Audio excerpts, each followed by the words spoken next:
Hey there folks, and welcome to this video. Here I'm going to be talking about my top 5 for season finales in Motorsport in 2021. And there are 5 contenders for it in no particular order, which are the Formula E, the Formula 1, the WRC, NASCAR, which was a new one for me this year, and Extreme E, which is an all-new series. And what I'm going to do is just talk about them in light of how the finale itself was. I'm not talking about the championship leading up to that point. That is its whole entire debate. But just the finale itself. And I think in last place, I'm going to have to go with... I'm actually going to have to go with, and it's such a shame, Extreme E. Because although it was a fantastic finale and it led to a tied on points finish, the kind of hype wasn't there for it. And I've seen journalists talking about it since the kind of hype that we've seen in other parts of Extreme E just wasn't there to the same extent for the final. And given how close it was, and like the Drivers' Championship had been clinched after qualifying, but we didn't know about it because things like drop scores weren't talked about particularly much. So hopefully that's something that's remedied for Season 2, because, well, it was just a first season trying it out. But in terms of action, and in terms of, like, how it followed the rulebook, it was better than the next entry, Formula 1. And we went into the finale with 2 drivers tied on points. It should have been the best season that we have had. And it was as controversial and not necessarily for the driver's fault as the season itself. Much like at Spa, we saw the FIA break its own rulebook in an attempt to justify it, to say why they were okay with making the decision they made. And I don't actually know of anybody who's happy that Verstappen won the championship in the way that he did. They're happy he won the championship, but it's just like, it's not necessarily that it leaves a sour taste, it's just a bit disappointing, isn't it? Like, if we let all the lap cars through, that would have been better. Then that would have been like, yeah, sure, okay, that makes sense. But it also disregarded the midfield entirely. Someone like Daniel Ricciardo didn't get left through, and so it threw him out of any contention for any kind of points. I'm always going to be a bit annoyed with how that went, because, well, it shows a thing of FIA inconsistency, and it's not a thing based off of the stewarding being, like, the same people or anything like that.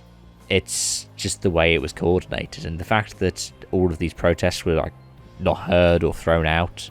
Like, for example, the first lap with Verstappen and Hamilton, where Hamilton ended up cutting across the track, they just went, no investigation necessary, which threw out any kind of things like right for review, which after Brazil, they shouldn't have done. Next up, I'm actually going to go with NASCAR, and the reason for it is just because of the manufactured format, the playoff system. I don't like that, because, well, for me, it should be based off of the whole season. I don't care if somebody wraps off a championship 2 or 3 races early. There's still other people who can fight until the end of the season. But in all 3 seasons, we saw it go down to the wire.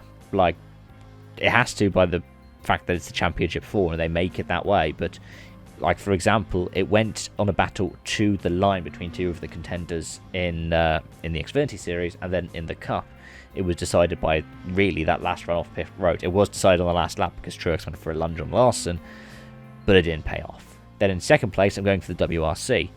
And that's a bit more because, well, with the WRC, they made it bigger about it being the last of the era of World Rally Cars and 25 years of World Rally Cars, and they really worked that into its broadcasting.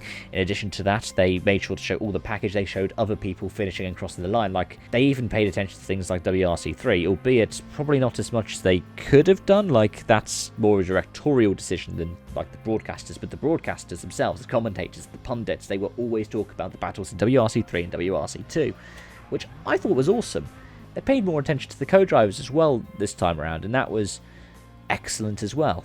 With, of course, the final rally for Julian Gracia, but also the fact that the co-drivers and drivers champions were different in WRC2 and WRC3. Which I think means you know what's going to become number 1. Formula E. Honestly, like, we came into this finale with, 4 or 5 people with mathematical chances at the title. Realistically, it was 3 people. And De Vries picked it up by spectacular fashion with his 2 rivals crashing out, not necessarily being taken out of the race, but we had 2 of his rivals go off at the first corner at different points in the race.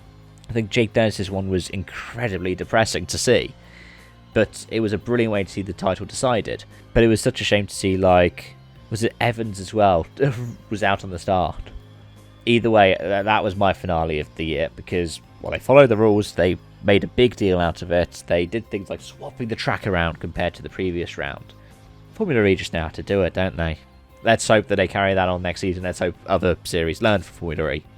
Most notably, its internal combustion engine powered sibling. But those are my thoughts. Let me know yours in the comment section down below. Thank you so much for watching. I hope to see you around soon. Bye bye for now.